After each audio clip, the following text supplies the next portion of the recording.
ಲಕ್ಷ ದೀಪೋತ್ಸವ ಪ್ರಯುಕ್ತ ಉಜಿರೆಯಿಂದ ಧರ್ಮಸ್ಥಳದವರೆಗೆ ಬೃಹತ್ ಪಾದಯಾತ್ರೆಯು ಕೇವಲ ಭಕ್ತಿ ಭಾವಗಳನ್ನಷ್ಟೇ ಸಂಕೇತಿಸಲಿಲ್ಲ, ಬದಲಾಗಿ ಸ್ವಚ್ಛತೆಯ ಪರಿಕಲ್ಪನೆಯನ್ನು ಬಿಂಬಿಸಿತು.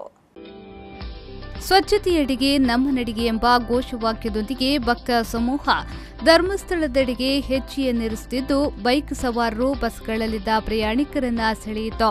ಸ್ವಚ್ಛತೆಯ ಮೌಲ್ಯ ಎಲ್ಲೆಲ್ಲೂ ರಾರಾಜಿಸುತ್ತಿತ್ತು. ಸ್ವಚ್ಛತೆಯ ಸಂದೇಶ ಸಾರುವ ಬ್ಯಾನರ್ಗಳು ಗಮನ ಸೆಳೆದವು.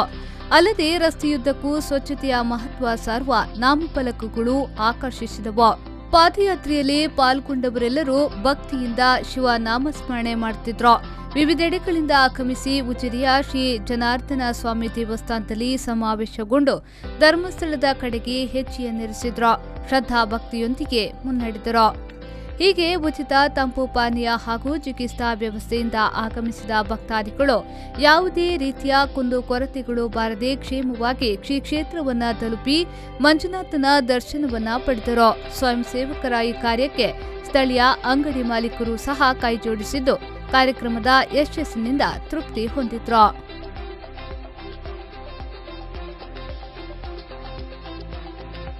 ಬ್ಯೂರೋ ರಿಪೋರ್ಟ್, ವಿ4 ನ್ಯೂಸ್ 24/7 ಧರ್ಮಸ್ಥಳ.